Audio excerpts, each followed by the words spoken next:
CM Jagan గారు land title act అని కొత్తగా తీసుకొచ్చారు కదా మేడం. మా భూములు మా పేరు మీద ఉన్నాయో లేదో చెక్ చేసుకోవడానికి ఈసీ కోసం మీ సేవకు వచ్చాం మేడం. నిన్న నుంచి తిరుగుతున్నామండి, సైట్ ఓపెన్ అవ్వట్లేదు.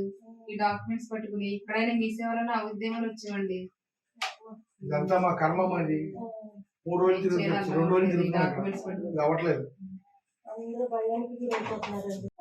జగన్మోహన్ రెడ్డి పెట్టిన ఈ ల్యాండ్ టైటిలింగ్ యాక్ట్ వల్ల ఈ రోజు మన రాష్ట్రంలో ప్రజల ఆస్తులు, భూములు అన్ని కూడా అసలు వాళ్ళ పేరునే ఉన్నాయా లేదా వేరే వాళ్ళ పేరు మారిపోయిందా అని ప్రజలందరూ కూడా భయాందోళనకు గురవుతూ ఈ రోజు ఈ మీ సేవల చుట్టూ, ఆఫీసుల చుట్టూ తిరుగుతూ వాళ్ళ పేరునే ఉన్నాయా లేదా అని తీసి చేయించుకోవాల్సిన పరిస్థితి మన రాష్ట్రంలో ఈ రోజు దాపరించింది.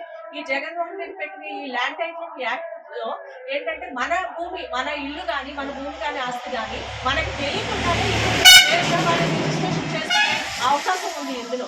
ఎందుకంటే వాళ్ళు పెట్టిన ఆఫీసర్ల దగ్గరికి వెళ్ళి నా యొక్క ఇల్లుని అది నా ఇల్లు అని ఇంకొక అతని ఇల్లు రిజిస్ట్రేషన్ చేసుకుంటే అది అతని ఇల్లు అయిపోయే పరిస్థితి ఏర్పడుతుంది. తర్వాత నేను మళ్ళీ దాన్ని చూసుకుని నా డాక్యుమెంట్స్ అన్ని పట్టుకుని అతని దగ్గరికి వెళ్ళి చూపించుకుని ఇది మా ఇల్లు అండి, అతని ఇల్లు కాదు అని చెప్తే అతను మీదే అని నిర్ధారించడానికి అతను ఎన్ని సంవత్సరాలు కాలయాపన చేసినా గానీ అతను నిర్ధారించే వరకు మనం కోర్టుకు కూడా వెళ్ళలేని పరిస్థితి ఈ రోజు ఈ యాక్ట్ ద్వారా ఉంది.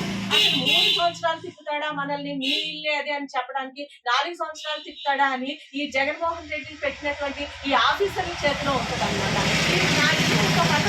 నా ఇల్లు రిజిస్ట్రేషన్ చేసుకున్న అతను ఆ ఆఫీసర్ ని ఇన్ఫ్లుయెన్స్ చేసి ఇది అతని ఇల్లే కనుక ఇది అతనిదే, నీది కాదని ఒక మాట చెప్పిస్తే గనక అది ఎన్ని సంవత్సరాలు పట్టినా కూడా అది మనం చిన్న చిన్న కోర్టులకు కూడా వెళ్లకుండా అతను 5 ఏళ్ల తర్వాత ఆ మాట చెప్తాడా లేకపోతే 6 ఏళ్ల తర్వాత ఆ మాట చెప్తాడా వేచి చూసి ఆ మాట చెప్పిన తర్వాత మనం డైరెక్ట్ గా హైకోర్టుకే వెళ్లే అవకాశం తప్ప ఈ చిన్న కోర్టులకు వెళ్లే అవకాశం లేదు.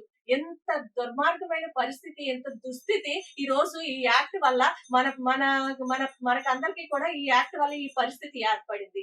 మనం ఏ పాపం చేసి ఒక్క ఛాన్స్ అంటే ఈ జగన్మోహన్ రెడ్డిని అధికారంలోకి తెచ్చామో ఈ రోజు మన ఆస్తుల్ని కూడా రాత్రి నిద్ర లేకుండా కాపాడుకోవడానికి మనం ఎంత తాపత్రయపడినా కూడా మనకు తెలియకుండానే ఇంకొకరు కొట్టేసే అవకాశం ఈ యాక్ట్ లో ఉంది. కాబట్టి రాష్ట్ర ప్రజలందరూ కూడా అర్థం చేసుకోండి.